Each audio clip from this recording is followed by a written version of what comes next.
bad thing about engineering, or mastering engineering. There we go, that's the one. You end up having like halfway done.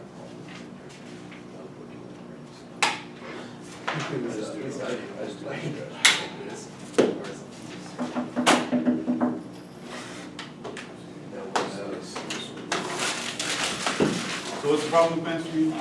Oh, because I end up with halfway done, like halfway written out problems in the middle of my notebook. Someone I'm taking notes and I gotta rip them out. Gotcha. Real boring. Yeah, life is hard. The struggle is so real right now. Okay.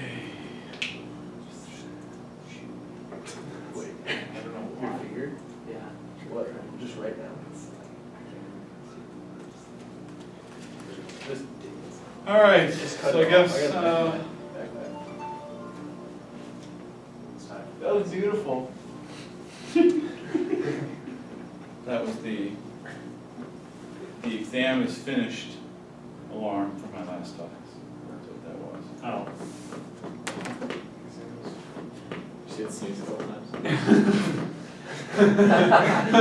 Okay. I don't want it to be. But Kayla this time emailed me ahead of time and said she won't be here. So, Wow. Is that we're the making first progress. one? We're making progress. Is this No? due to feeling sick? Because I did just see her in the hallway. No, let's just say she's prioritizing satellite ahead of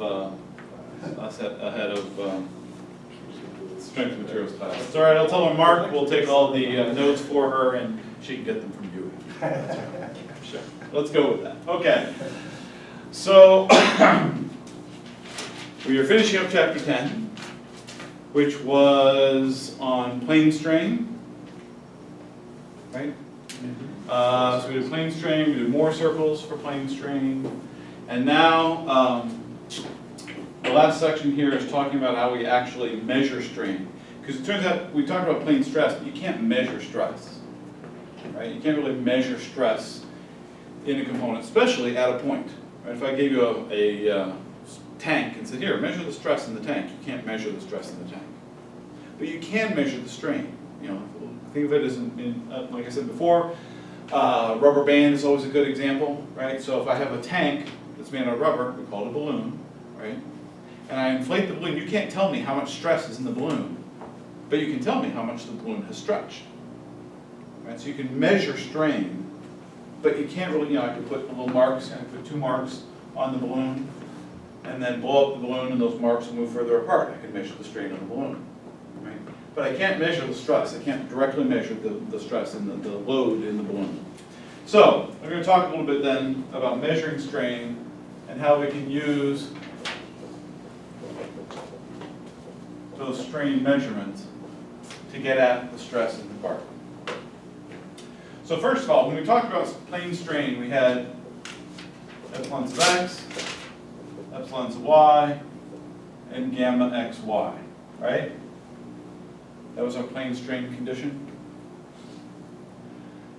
But I never actually, in the process of deriving all those strain relations and the strain transformations, I never assumed in the transformation that it really was plane strain. Right? All I said was, remember I drew the little shapes, right? And then we stretched the shape and figured out what happened to the diagonal,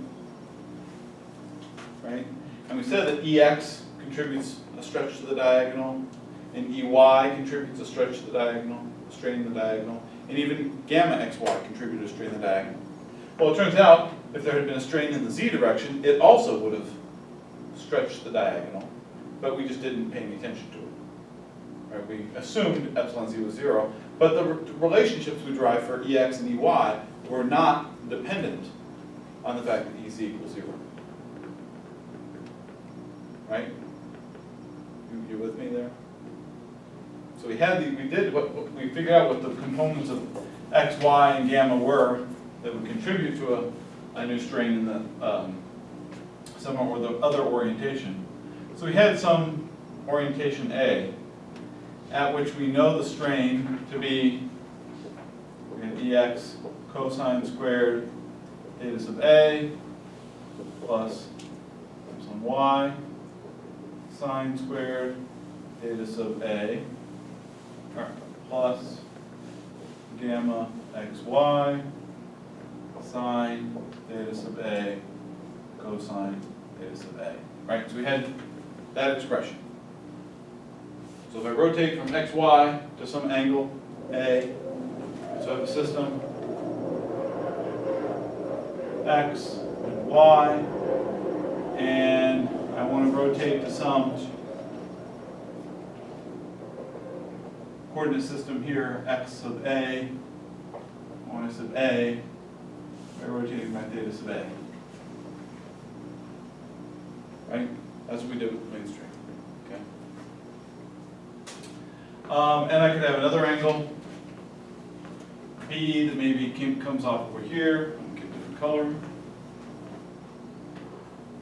So maybe I have B coming off over here. That would be X sub B. Oh, that's not very. And then I might have, I don't know, X sub C coming down here, so that that's theta sub C. And then, let's see if this reads better. This in here would be theta sub B. Everybody follow that? So I could have three different orientations. Okay. Each of these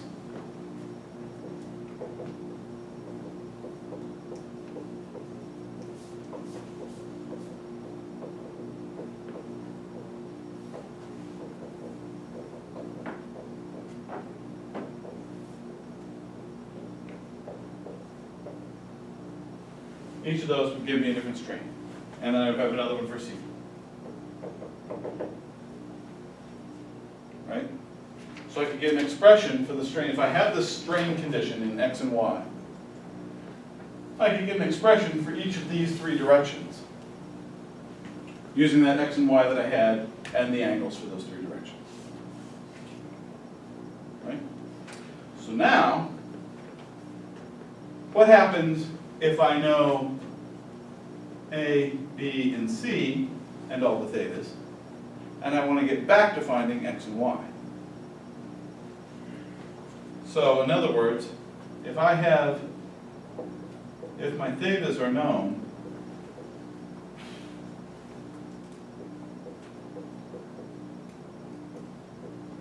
so if I have three thetas that I know, this is three equations in three unknowns. Epsilon sub x, epsilon sub y, and gamma sub xy. So I can measure any three strains on the surface. If I just measure the normal strain in any three directions on the surface, I can figure out the total strain state of that surface. You're looking at me like you're not so sure there, Blake. Can you say that again? So if I know the normal strain on a surface in any three particular directions, then I can find the total condition of strain in that surface. Right? I can get epsilon sub x, epsilon sub y, and gamma sub xy. The normal strain is the x and y, and the gamma xy is the sort of the shear strain. It's how much it distorts. So I can get the three strain pieces if I just measure any three the strain in any three orientations. Yes. But that's plane, that's gonna be like straight in one plane, right? Like So that X means plane. if I took the plane of this board, even though there might be an epsilon z that I'm not aware of, right? If I measure any three orientations in the plane of this board, I can give you at least what the x, y, and gamma components are for that plane. Doesn't necessarily tell me about the z, but at least it solves what's going on in that plane.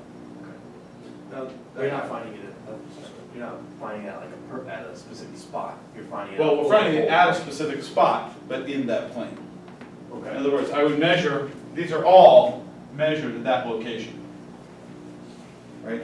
Yeah. Why do you need the epsilon C? Sorry, Blake had a question before. No, actually, you had your hand up before Blake did. Go ahead. Why do you need the epsilon C value in there? To find, Because I have three unknowns, x, y, and gamma xy. So I just have three equations. Three equations, okay. three unknowns. got it. Okay.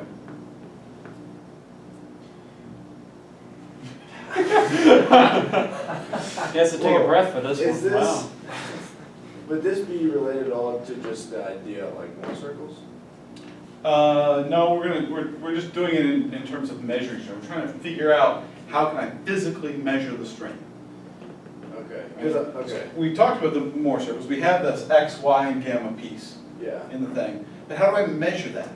okay. Right? Because if I have, like we have these little boxes we've been drawing, right, that represent some element, right?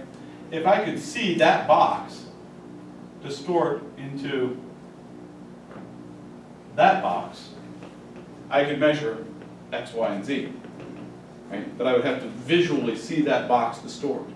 And I'd have to have a little box on everywhere on the surface if I want to map out the whole strain everywhere on the surface. Right? So you get really ugly, and I'd have to be able to visually somehow represent that box. Right? I could see that it was strained positively in the y, compressed in the x, and experiences some gamma. You know? So what I'm saying is, reality is I'm not going to cover my surface with a bunch of little boxes. I mean, I might be able to do that with a balloon, but if I have some other random piece of, L bracket hanging from the wall, I'm not going to be able to do it.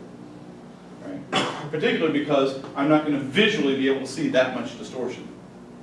Right? A balloon stretches significantly. When I put an L bracket on the wall and I hang a weight from it, you don't notice the L bracket moving. It strains, but it's 10 to the minus 6. Right? I mean, small numbers. So I got to figure out a way of measuring that. So what I'm saying is if I could go to that one point that I'm interested in and measure 3 dimensions, A, B, and C, I can at least get back to x, y, and gamma. Right? I can translate it all back into the epsilon x, epsilon y, and gamma. Then, having epsilon x, epsilon y, and gamma, I can go ahead and do a Moore circle. Yeah, and then you have any rotation. And then I've got it all wherever I want. Right? Okay. So, 3 equations, 3 unknowns. Everybody with me now? Yeah, I got a question. All right. So, I guess this is kind of like a follow-up from my first question. So for this, finding the stress here, if we wanted to find the stress. Strain. Or, We're finding strain. Strain. We're measuring strain. Okay. if we wanted to find the strain at a specific spot, say like x coordinate, it's like 2, 1 or something. Right, right. Is this how we would do that? So, yeah, and if you just give me another 3 minutes, I'll explain how we actually physically do it. Okay? Everybody okay? Over here. Oh, I'm doing fine. So that's a problem, children? I don't want to Okay. like talk. So for instance, let's say we had theta A equals, what did I choose? Equals 0, right? That would be the first thing you choose. Right, theta A equals 0. And let's choose theta B equals 45 degrees and theta C equals 90 degrees. Right? Well, if theta A equals 0 degrees, then clearly epsilon A is just equal to epsilon sub x, because I'm directly measuring the x component. Similarly, epsilon C would just be equal to epsilon y, because I'm again directly measuring the y component. And if you do the math, plug it in, it turns out that gamma xy is equal to 2 times epsilon b minus epsilon a plus epsilon c. So you just plug in theta equals 45 degrees, theta equals 90 degrees, and then solve for ex, ey, and gamma xy. Okay, so it's pretty straightforward. If I choose my angles wisely, then I can simply extract out the information that I'm after. Pretty easy mathematical, not a whole lot of mathematical calculation. So, what do? We actually don't measure at a point. If this is the point we want to measure at, what we do is we measure adjacent to that point using a rosette of strain gauges. You guys ever talk about strain gauges anywhere? Strain gauges? Okay, we'll explain what strain gauges are in a second. So what I'll do is, there's my point. I'm going to put a strain gauge here on this x-axis that extrapolates back. So it's measuring the longitudinal strain. And here, I put a strain gauge on the y-axis. It's measuring this direction. And then here's my 45 degree. I put a strain gauge out here at 45 degrees. So this becomes A, B, and C. Because all three of those strain gauges measure they measure the normal strain along the line of their action, and that's all they measure. So since their lines of action intersect back here at a point at the given angles, I'm effectively measuring this as long as the strain is uniform over that region, right? Nominally that region. I mean, it's all that matters is the strain be uniform over this region, but I mean, depending on what orientation you choose for your strain rosettes, it might be different. So effectively we're saying, as long as my strain doesn't vary significantly over this area, then I can measure the strain at this point using these three strain gauges, each of which measures just uniaxial strain. So a strain gauge, one of those strain gauges, right, so we take this and zoom in on it. What you find is there's a wire with actually some kind of a contact pad for soldering. And then there's a wire that does this.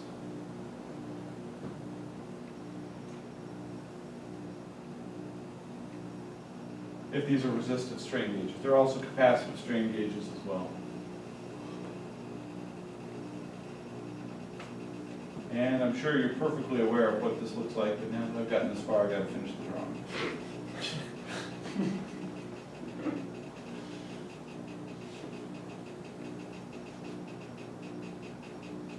Okay.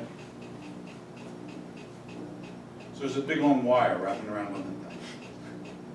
So what happens if I elongate this, if I stretch that thing?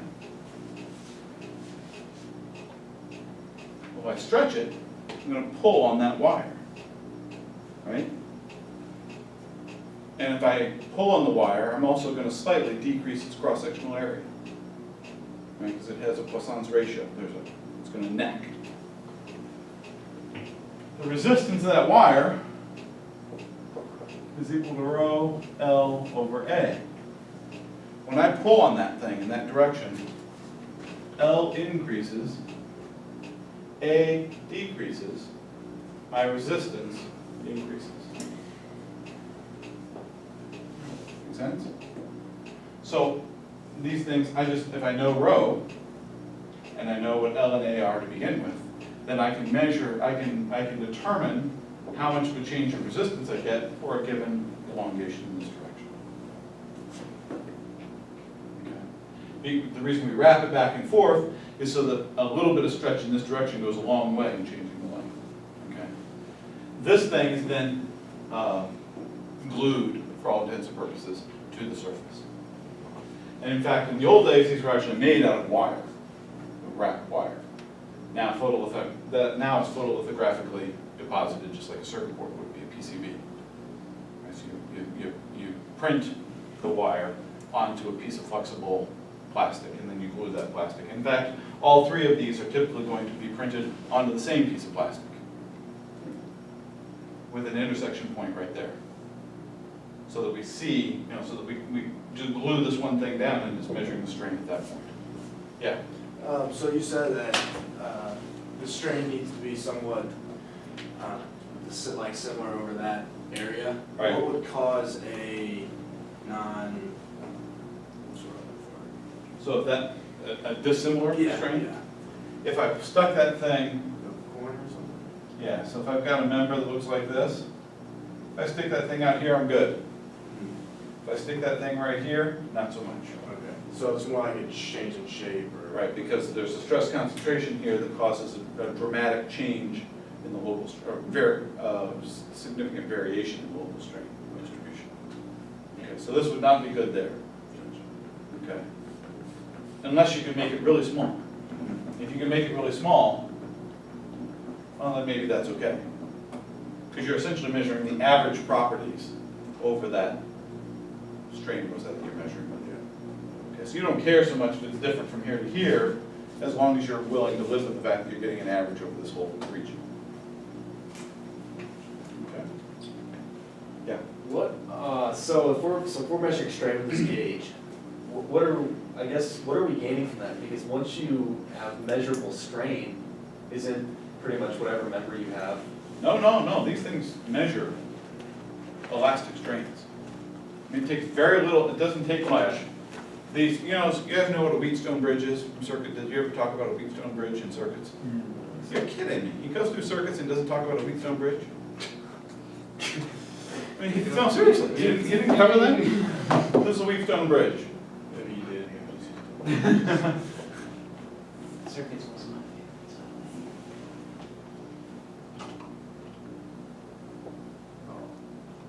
so. Oh, we did that in Memphis. I didn't know what it was called, I guess. Okay, usually there's actually another resistor over here. Okay, but you're familiar with that design? Yeah. So Wheatstone bridge, balanced Wheatstone bridge, the ratio of these two are the same so that there's no current through here. In other words, this to this is half of this is half of this. That means that these two are balanced. You have the same resistance, you have the same path through here, so that there's nominally no current in the center. Okay. But what you do is you take a strain gauge and you replace the center resistor with a strain gauge. And a little bit of a change in resistance here has a dramatic change in the overall resistance of the circuit. Okay. It's very sensitive if you do that. It's very sensitive to small changes in resistance here in this balance, if it's balanced. And so what you essentially do is you put your strain gauge in there and then you balance it, adjust the resistance of these outer strain gauges until it's exactly 0. So there's no current going through here. And then when this one changes, you get a dark, basically a dark field current. You get a current going through here when there shouldn't be any. So even a little bit of current going through here is a huge signal. Right? You can amplify the snot out of this thing. Right? Because if it's supposed to be 0, amplified to 0 is still 0. Then all of a sudden, if it's 1 microamp, and I've got 1,000 x, so milliamp, I can see it milliamp. Right? So that's what you do. Measure that you effectively. That's the old school way. It's all done digitally now. So is that used more in a lab setting, or could you actually? No, you actually go and mount these things on a beam. So for like a building that? Yeah, sure, yeah. Go mount them on a bridge, you go and look at a bridge. Mount strain rosettes on a bridge. Okay, you can go mount one on anything you want to measure. Again, the constraint here is the size. You can't really measure at a point. You measure at a small region, but you don't measure at a point. But anytime you want to measure strain, any place. Okay? Make sense? All right. So, what do we do with that? Because we really don't care so much about strain. Let's see, I'm sure. Oh yeah, I meant to mention, you can also do this optically. There's other ways of doing it, kind of like this. You can use laser speckle. Anybody had actually come to my interview presentation 2 years ago, you would have seen, no, yeah. Did nobody come? You guys didn't come. We were there for, Who's our freshman? Is it J-term? yeah, remember J-term? We talked Are about you Excel. assigned with a ton of Excel homework? Well, because I didn't know what they were doing in. I was told you were supposed to, I was supposed to teach you guys how to do numerical analysis in Excel, so that's what I did. Anyway. You should have taught us. Maybe that's why you didn't come to the optics presentation. Anyway, if you come to that presentation, I'm talking about laser speckle. Laser speckle is an optical interference phenomenon that specifically correlates to the pattern. It's a random pattern, but it's specifically correlated to a particular surface. So if that surface stretches, the laser speckle pattern will stretch. So you can measure this kind of thing optically as well, or using Moiré techniques. That's a Anybody know what moraine interferometry is? No? Okay, so that was the research that Josiah and I have been doing for the last 2 summers. But that's okay, you can not know that as well. Anyway, moraine interferometry is, you ever look through a pair of, like through 2 screens that overlap, and there's like this broad pattern of dark bands that you get, when you know what I'm talking about? But you know, if I just get them lined up just right, then there's these dark bands, and that's moraine interferometry. Anyway, another way of measuring it visually. So you can optically measure the surface. You can look at the surface, and there's different ways of getting strain distribution on the surface. Or photoelasticity. Have you ever heard of photoelasticity? Take a piece of plastic between cross polarizers and stretch. No. There are a bunch of optical ways of doing this as well. Anyway. All really cool stuff, but nothing we have the time to go into right here. Okay, so anyway, so there's a lot of different ways of measuring this as well. A lot of other ways of measuring strain other than strain gauges. But what we're after is not the strain, right? Strain doesn't break things. Strain is the product of stress, and stress breaks things.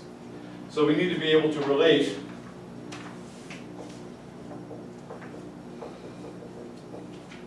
stress and strain. So we talked earlier about the uniaxial tensile specimen. Remember that at the beginning of the semester? Just pulling on a piece of wire or whatever. And we said, oh, well, stress is equal to Young's modulus times strain. Everyone remembers that? Okay. Or I could rewrite that as strain is equal to 1 over Young's modulus times stress. And I know I'm going back and forth between the 2 forms of epsilon, but you know, it's epsilon. Okay. Or I can go either way. I can write that either way. Well, now, if I don't have a uniaxial specimen, I'm pulling on something, you know, in one direction. Now, I don't just have this, right? If it was a bunch of one-dimensional things,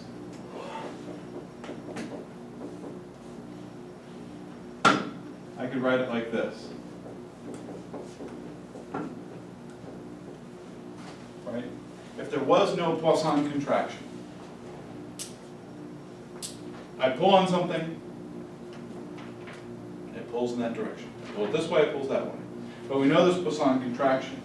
So in fact, because nu is equal to minus Ez over x equals minus y over x when I'm pulling in the x direction, right? So then I can substitute this into here, into there, like, you know, so plug in Ex and Ez, or plug in gamma Ex for, anyway, epsilon y equals nu times epsilon x. Plug that in here. See what I'm saying? Solve for this. Anyway, what you end up with, epsilon x is equal to 1 over e times sigma x minus nu times sigma y plus sigma z. Right, so if I pull in the x direction, I get an elongation in the x direction. But if I'm also pulling in the y and the z, I'm going to get a reduction in the x dimension due to pulling in the y and the z direction. Make sense? In other words, if I pull it in the x direction, it stretches. If I pull it in the y direction, the x direction shrinks. So it has to be a minus for the y. And similarly, if I pull it in the z direction, the x direction shrinks. So the total strain in the x direction, superposition, is whatever that stretch I get in the x minus the shrinking in the y and the z. So that's the total strain in the x direction. And then we similarly have epsilon y is equal to 1 over e times sigma y minus nu sigma x plus sigma z. And epsilon z, I don't really have to write this, you can figure it out, but I'll do it for fun anyway. Nu times sigma x plus sigma y. Right, so we have expressions for all 3 z's. But now that allows us to take, if we know ex, ey, and if there's no ez, then we can figure out what the sigmas are. Right? We can solve for the three unknowns. If we measure these, we measure the strains, we can solve for the unknowns in the other direction. Right? You good? Yeah, okay. So if we do solve for those, we get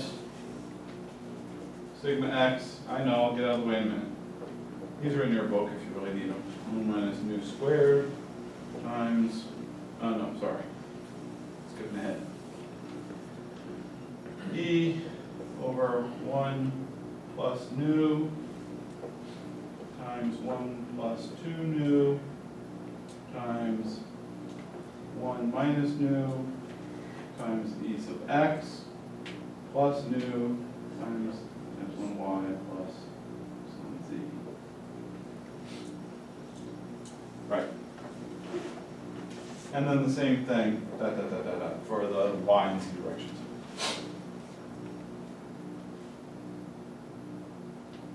Okay? So this is just solving these three equations for sigma x, sigma y, and sigma z.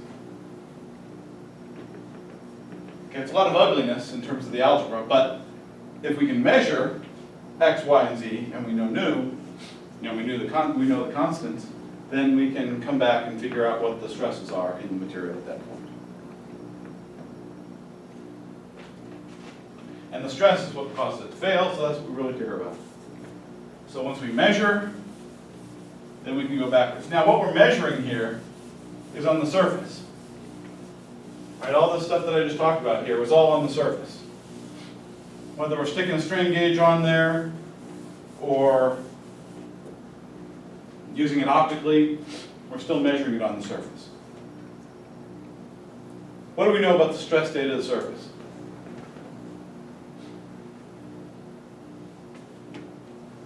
What do we know about the stress state of the surface?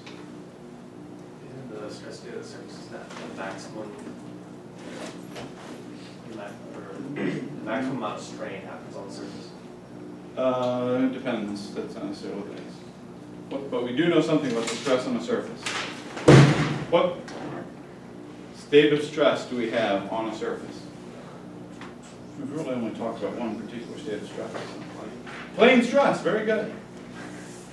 On a surface, we have plane stress because it's a surface. There's nothing here to support a stress in the z direction.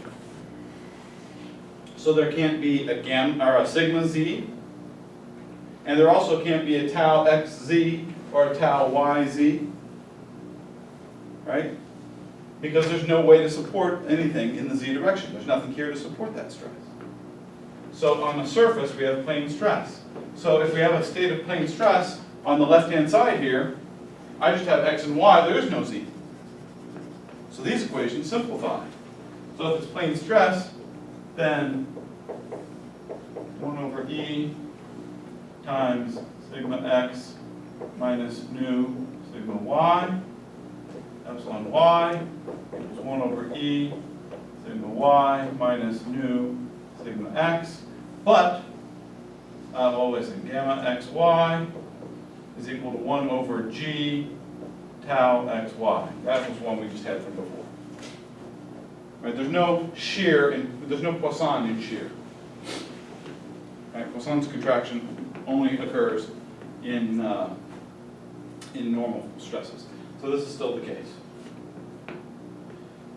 So in that case, epsilon z would just be 1 over e times minus nu x, sigma x plus sigma y, but we actually don't care about it because we solve this, sigma x in plane stress is e over 1 minus nu squared times epsilon x plus nu epsilon y, and sigma y, e over 1 minus nu squared epsilon y plus nu epsilon x.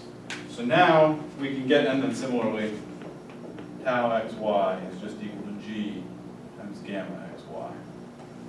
So now if we measure the plane strains, even if it's not, if we measure the strains in the plane, even if it's not plane strain, Right, so there is an epsilon z. We only have two unknowns. We don't need the epsilon z equation. Right? We get sigma x and sigma y without using the epsilon z equation. And we get it here.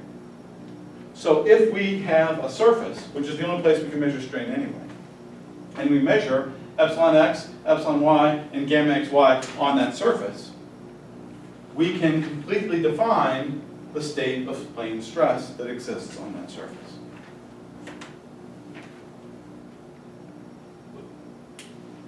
And since, as you'll find, most failure occurs at the surface, because that's where defects are, right? If I have a scratch on a piece of glass, the scratch exists at the surface.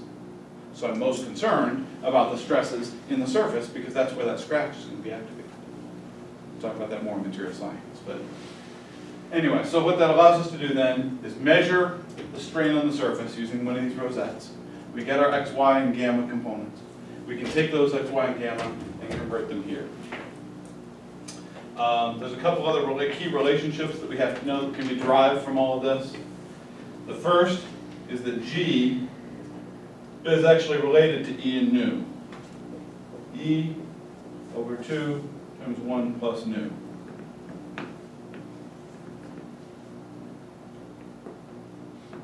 Okay, I'm not going to go into all the derivation of that, that's just one you'll know, but we could derive it if we needed to.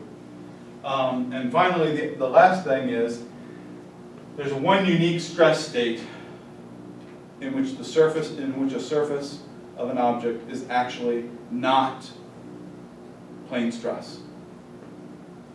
That is, if I have a surface under, or an object under hydrostatic stress.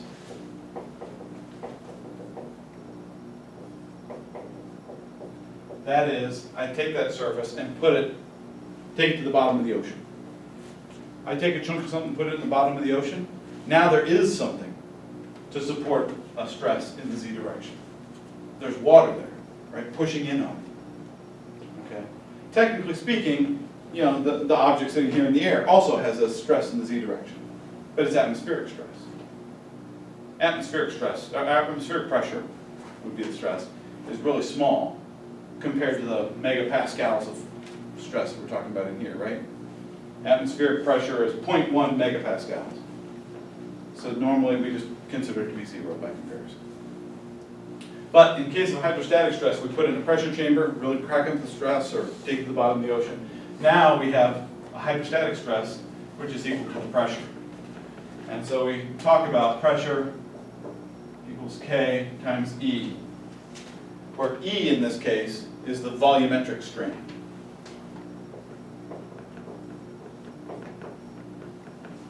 Change in volume over the volume, because it's equal in all directions.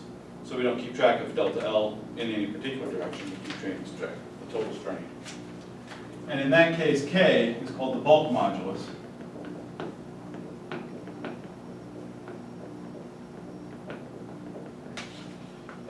Is equal to E over 3 times 1 minus 2 nu.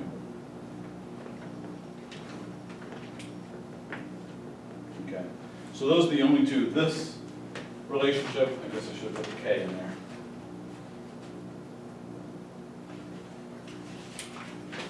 The G and the K are not unique things, but they may be helpful in terms of doing an analysis if you happen to have that particular loading configuration. If you have just a shear stress, you need to know the G relationship, or if you have a hydrostatic stress, you need to know this.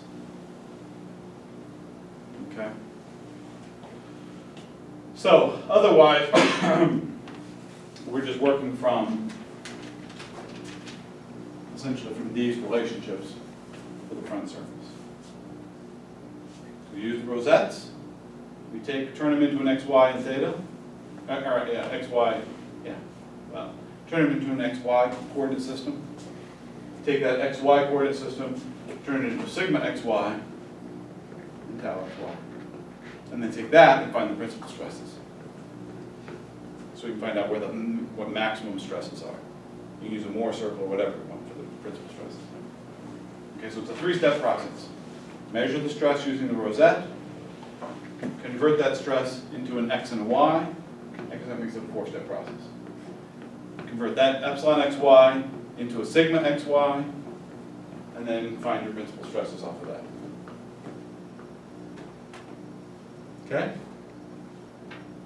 All right. Well, we have very little time left, but let's try to start. Anybody have any questions before I start a problem? I've got kind of a weird question, but it doesn't necessarily relate to this. I just wait till after class, because I can't. Yeah, that's probably that. So let's try to get started on one Yeah. problem. Okay. Okay. Anybody else? All right, I'm gonna leave that up there. And we'll erase the rest of this. I think I can erase this.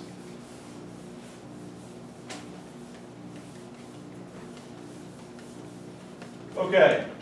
The polyvinyl chloride bar is subjected to an axial force of 900 pounds. If it has the original dimensions shown, 6 inches long, 3 inches high, 1 inch thick, determine the change in the angle theta after the load is applied. Okay, so in other words, we want to find what's going to happen to that diagonal. Does that make sense to everybody? If we pull on it, the diagonal, what's going to happen to theta? It's going to get smaller. All right, so I want to find out what's going to happen to theta. All right. So, where do you want to start? Free body diagram. Okay. Free body diagram, there's our C and there's theta.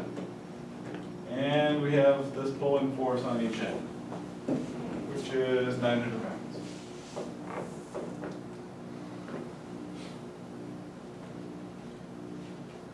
So what kind of a condition do we have?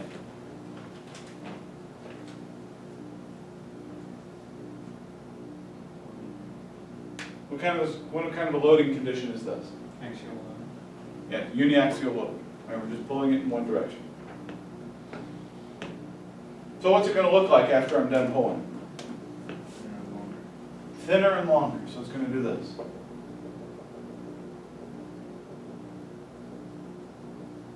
Albeit exaggerated.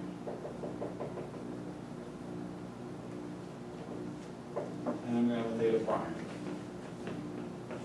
Right? Make sense? All right. So, how do I find it?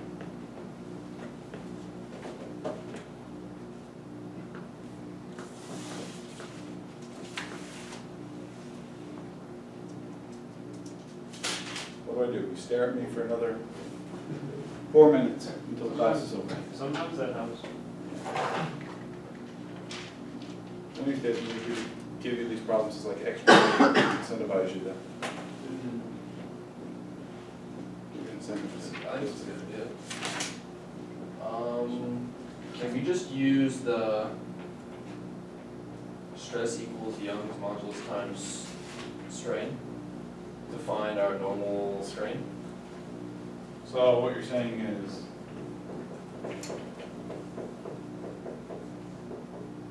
Yes. Where our stress would be 900 pounds times 3. Okay. So actually, the more complete version, right, was 1 over e times this minus nu times sigma y plus sigma z, right? That's the complete version Okay. of the strain. So from now on, we use that version instead of the simplified. So yeah, because I Okay. mean, we really never used this. But I mean, we just talked about in the uniaxial case, because we assumed in that case there was no sigma x, sigma z. So sigma y, sigma z. In this case, what are sigma y and sigma z? 0. So it does disappear for a uniaxial load. But don't start with this. You start with the complete equation, Right. and then you can get rid of the sigma y and sigma z as you need to. So those will go away, and we're left with equals 1 over e, which is 800 times 10 to the third psi times 900 pounds.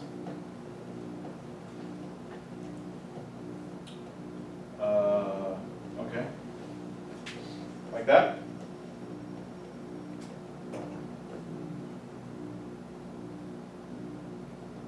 Wait, do we multiply times here? Well, divide by area. Yeah, right. That's not stress. That's the force. That divided by 3 inches. Divided by the cross-sectional area, which is 3 by 1. 3, because this is pounds per square inch, this better be pounds per square inch in order to come out with a unitless quantity, which is what strain is. Right? So we do that, that's 300 times, divided by 800, we get 0.375 times 10 to the minus 3, or 375 times 10 to the minus 6. Again, that's kind of a reasonable number, right? 10 to the minus 6 is kind of the numbers that we've been used to getting for strain. Okay, what about epsilon sub y? Is there strain in the y direction? Yeah, there is. Man. You said it was going to get narrower. What is the strain in the y direction? 1 over Young's modulus times stress in y minus Poisson's ratio times the stress in x. And there's no stress in z. Right, that goes away, and that goes away. So it's 1 over e times negative nu sigma x, which is equal to minus nu epsilon sub x. Right, that was the definition of Poisson. So it's just this times 0.2.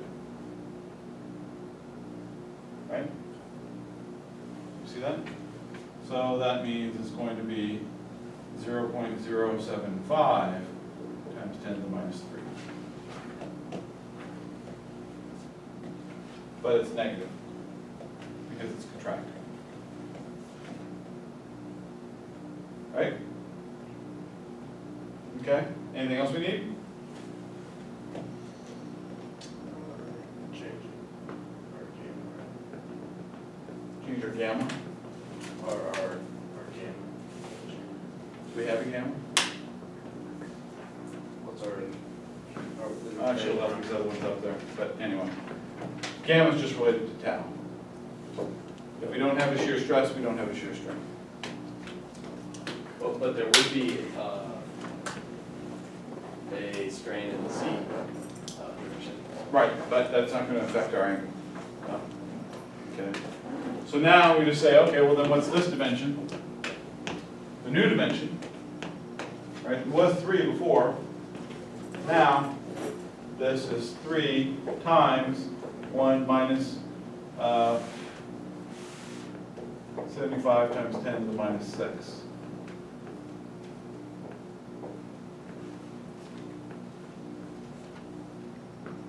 Right? It's this 1 minus the strain.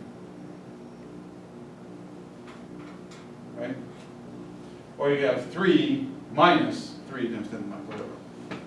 So that ends up being a dimension of 2.999775. And then this dimension is going to be 6 times 1 plus 375 times 10 to the minus 6.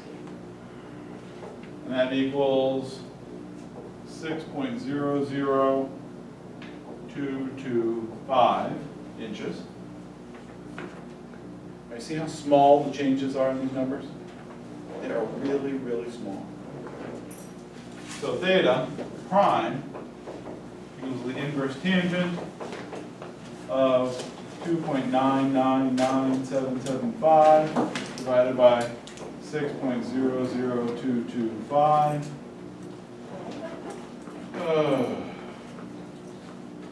Which is 26.55474088. And the reason we keep all these sig figs is because it asks for what is the change in the angle. The original theta was just the inverse tangent of 3 over 6, and that's equal to 26.56505118. So you realize we got to keep a fair number of digits. Because we don't even get any difference between these two until we're down in the hundredths place. Okay? And so delta theta is 0.0103 degrees, and it's negative because it shrunk, as you expected it to. Okay. So the next one was actually one that was really, we really wanted to get to. But, okay, as a reminder, exam Thursday, 3 hours of your choosing between 8 and 5, which means you have to start by 2. Be done by 5, okay? So, and as I emailed, you should all be able to get a slot. Which we don't have a lab, so we have a totally free day. Oh, really? For most of us Oh, too. that's nice, okay. Yeah. What time, what's that? What chapter is this covering? 10, 9, 8, and 7. Okay. Sorry, go back to 4 chapters, and I know we just finished 10. Okay. So Okay. 7, 8, 9, 10. 7, 8, 9, and 10. Okay. So normally liquids condense into solids, right? Liquids. If you put them under enough pressure. Right. But Well, water, and cool them. but with water, if you put it under a ton of pressure, it's gonna stay a liquid, because liquid water is the most dense. Since ice is less dense than liquid water.